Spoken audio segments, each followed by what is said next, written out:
Fitzmayer, después de haber propuesto la soteriología cristocéntrica como la clave de la teología paulina, nos presenta el Evangelio de Pablo, un tema que hemos visto con cierta profundidad en la carta a los romanos. El término evangelium, buena noticia, Pablo refiere a la buena noticia de Jesucristo. Diríamos que es su presentación personal del acontecimiento de Cristo.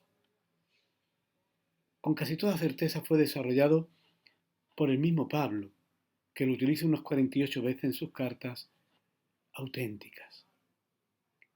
Es verdad que a veces Pablo aplica este término evangelio a la actividad evangelizadora, pero normalmente lo utiliza para hablar del contenido del evangelio, es decir, de lo que Pablo predica, de lo que él proclama, de lo que anuncia, aquello de lo que habla. Es un evangelio que tiene su origen en Dios, es el evangelio de Dios, pero su contenido es Cristo, es el evangelio de Cristo o el evangelio de su Hijo. Casi siempre ese genitivo es objetivo, es decir, se refiere a Cristo, a su buena noticia. Es verdad que en algunos casos puede tener valor subjetivo, en algunos casos, poniendo a Cristo como origen del Evangelio. Más en concreto, el Evangelio es la buena noticia de la gloria de Dios, o sea, el mensaje de Cristo resucitado. La forma personal de Pablo, diríamos, para resumir, ¿qué significa el acontecimiento de Cristo? Es decir, Evangelio. ¿Qué característica tiene el Evangelio en San Pablo? En primer lugar, tiene un carácter apocalíptico o revelatorio. Es un misterio o un secreto escondido en Dios durante mucho tiempo que ahora, en esta etapa final de la historia, se ha revelado. Es, diríamos, la actividad salvadora de Dios en favor de su pueblo, que ahora se ha hecho de una manera definitiva y nueva por medio del señorío de Jesucristo. Pablo equipara, de hecho, el misterio de Dios al misterio de Jesucristo crucificado. El plan concebido por Dios, desarrollado en la historia de Israel y escondido en él desde toda la eternidad para salvar a toda la humanidad, ese es el Evangelio que ahora se ha revelado, donde Cristo es quien ha llevado a cumplimiento todas las promesas de Dios. Al ser un misterio, evidentemente es algo inagotable. Nunca se puede dar a conocer enteramente y solo se accede a él mediante la fe. Pero es un misterio definitivo, escatológico. Toda esta terminología muy probablemente Pablo la ha tomado de las fuentes judías, de los apocalipsis judíos y también que se utilizaba mucho en la época intertestamentaria. Hay algún texto de Qumran que así lo avala. Pero el Evangelio tiene además un carácter dinámico. No es una doctrina solo, ni principalmente es poder de Dios. Es fuerza salvadora de Dios. Ciertamente el Evangelio anuncia que Jesús es el Señor y a Jesús, Hijo de Dios, que ha resucitado entre los muertos y nos salva, nos libera de la ira venidera. El Evangelio no viene solo con palabras, sino con poder y Espíritu Santo, como afirma en la primera carta a los tesalonicenses. Este Evangelio tiene un carácter también carismático. Está relacionado con la tradición cristiana primitiva, la tradición prepaulina. Él lo dice. Yo os transmití ante todo lo que yo mismo recibí en la primera carta a los Corintios, capítulo 15, 1, 7. Es por tanto el Evangelio que ya predicaba la comunidad cristiana primitiva. Y este Evangelio tiene como característica también una función normativa en la vida cristiana. ¿Qué quiere decir esto? Que el Evangelio es una instancia crítica sobre la conducta cristiana de los fieles, de los ministros de la Iglesia y también sobre la enseñanza humana. Él afirma en el contexto de la disputa con los judaizantes que no hay otro evangelio. Y nosotros estamos llamados a aceptarlo, dice la segunda carta a los Corintios, a obedecerlo, a escucharlo, a tenerlo como norma de vida, como guía de conducta. Evidentemente, este carácter normativo del evangelio es liberador. Nos libera del legalismo y nos libera de nosotros mismos, como ya hemos visto. Tiene carácter de promesa, de hecho es el evangelio anunciado de antemano por los profetas en las Sagradas Escrituras y continúa llevando a término las antiguas promesas hechas por Dios. Tiene el evangelio, por último, una característica. Es una buena noticia universal. Su carácter universal es poder de Dios para la salvación de todo creyente, tanto judío como gentil, como hemos estudiado recientemente en la carta a los romanos.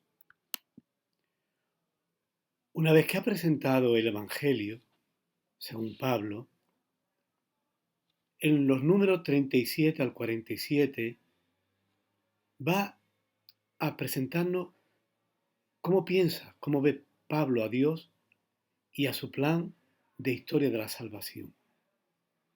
Ya hemos visto que el Evangelio es parte de un plan que ha sido revelado en Cristo. Un plan que tiene como autor a Dios, que lo ha concebido gratuitamente para salvar a la humanidad. Lo que Pablo enseña sobre Dios no es una teología independiente de su soteriología cristocéntrica. Dios es el Padre de nuestro Señor Jesucristo. Cuanto dice de Dios, casi siempre lo afirma en un contexto donde se trata de su actividad salvífica. Por ejemplo, en primera carta a los Corintios 1:21. Y aunque Pablo hable de las cualidades o atributos de Dios, casi siempre se refiere a ellos y a Dios en cuanto tal con un matiz de lo que ha hecho en favor nuestro, por nosotros. De Dios destaca Pablo especialmente tres cualidades. La orguez Theou, la ira de Dios, que como sabéis es un concepto que Pablo ha heredado del Antiguo Testamento, un antropomorfismo, donde no expresa una emoción divina, un arrebato de ira, sino la reacción de Dios ante el mal y el pecado. Es la forma veterotestamentaria para hablar de la reacción de Dios como juez ante la ruptura de la relación de alianza por parte de su pueblo o ante la opresión a la que someten otros al pueblo santo de Dios. Está relacionada con el día del Señor. A menudo se concibe la ira como la retribución escatológica definitiva de Dios a quien haya roto su alianza o haya oprimido a su pueblo. La otra cara de la moneda sería la justicia de Dios, en contraste con la ira, donde aparece el término justicia junto con el de rectitud. Es una cualidad de Dios, que también Pablo ha tomado del Antiguo Testamento. Por cierto, estaba también en el ambiente palestinense de la época, hay algún texto de Qumran. En los libros más antiguos del Antiguo Testamento, estos términos, Sedek o Sedeká, designan la cualidad por la cual Yahvé, a que se presenta como parte de un pleito, juzga a su pueblo, muestra su justicia. O dicho de otra manera, está vinculada con la actividad jurídica y judicial de Dios que juzga con justicia. Después del exilio, Sedek, como cualidad de Dios, adquiere otro matiz. Esa es una cualidad por la que Él perdona a su pueblo, mostrándole su actividad salvadora gratuita en un juicio justo. En los 70, dikaiosine se utiliza para traducir otras cualidades no jurídicas de Dios, pero relativas a la alianza, en concreto su emet, su fidelidad y su hesed, su misericordia. En virtud de esta comprensión veterotestamentaria de justicia de Dios, Pablo ve a Dios ofreciendo un nuevo modo de salvación a la humanidad, como justificación por gracia, mediante la fe en Cristo Jesús. Y esto es parte de su plan de salvación.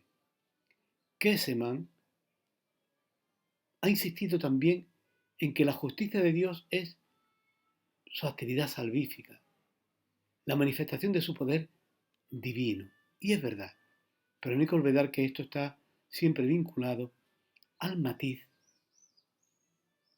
del aspecto jurídico-judicial. Otra cualidad que utiliza Pablo y que habla es el amor de Dios, del que hemos hablado tanto en el capítulo 8 de la Carta a los Romanos fundamentalmente. Para Pablo es muy importante, es muy importante. El amor de Dios ha sido derramado en nuestros corazones. Y esta es la base del plan divino de la historia de la salvación. Que Pablo piensa en términos de un plan divino de historia de la salvación, eso está clarísimo. Hay montones de referencias a su designio, a su voluntad, a la predestinación. No voy a insistir porque lo tenéis en el texto. En virtud de ese plan, Dios elige o llama a las personas para ser salvados, para ser reconciliados por medio de Cristo.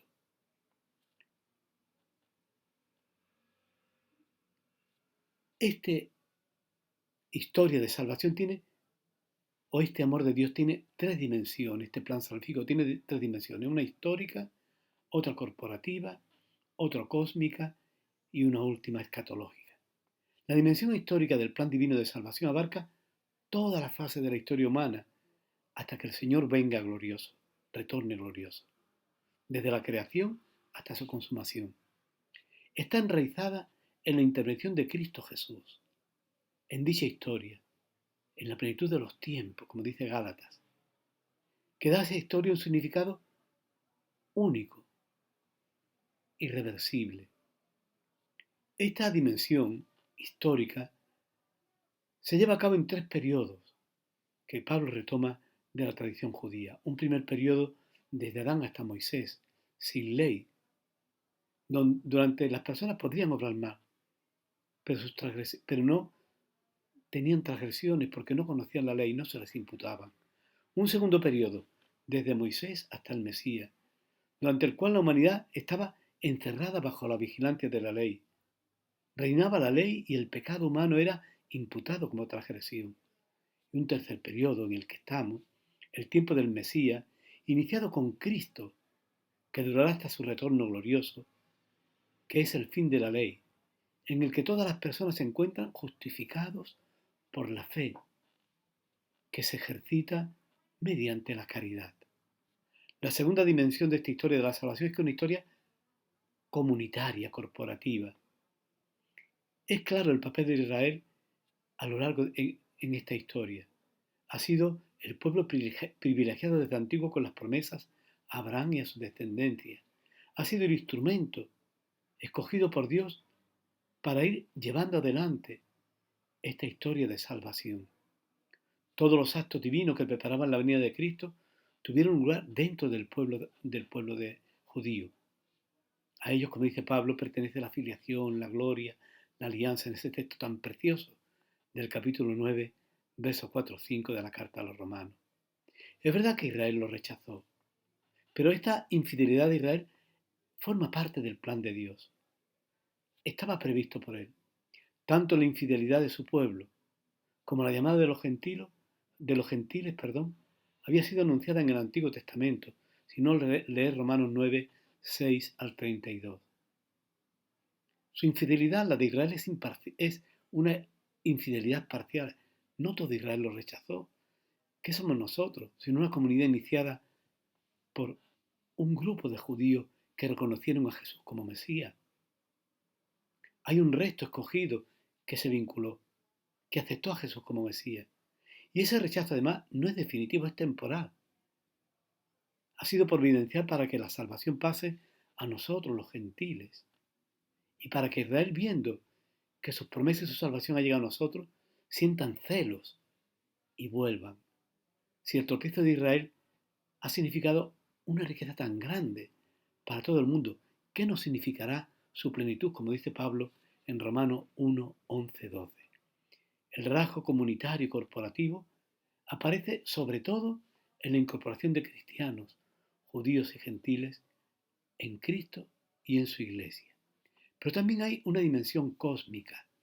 Esta dimensión cósmica del plan divino de salvación aparece en la relación que Pablo establece entre todo el cosmos creado y la salvación humana.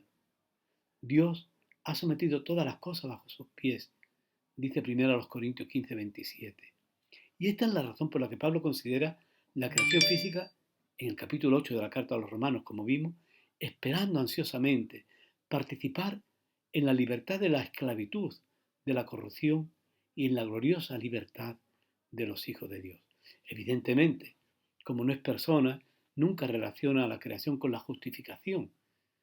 Esta dimensión cósmica no tiene que ver con la justificación, sino que es solidaria, como lo fue del desastre de la caída del hombre en el pecado, también lo será de su salvación. Y finalmente una dimensión escatológica. Los dos primeros de la historia de la salvación han llegado a su fin. Y los cristianos ya estamos, diríamos mejor, viviendo el último periodo. Ya ha comenzado el fin, el eschatón, aunque no ha llegado todavía a su plenitud. Cristo, que es Señor del cosmos, todavía no reina del todo, esto es evidente. Todavía no ha entregado el reino a su Padre.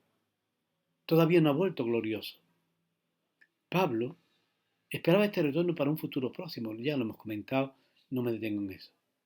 Y de hecho, en sus cartas hay un montón de elementos que hablan de una escatología de futuro. Él habla de la parusía, de la resurrección de los muertos, del juicio y de la gloria del creyente justificado, por pararme solo en algunas cosas.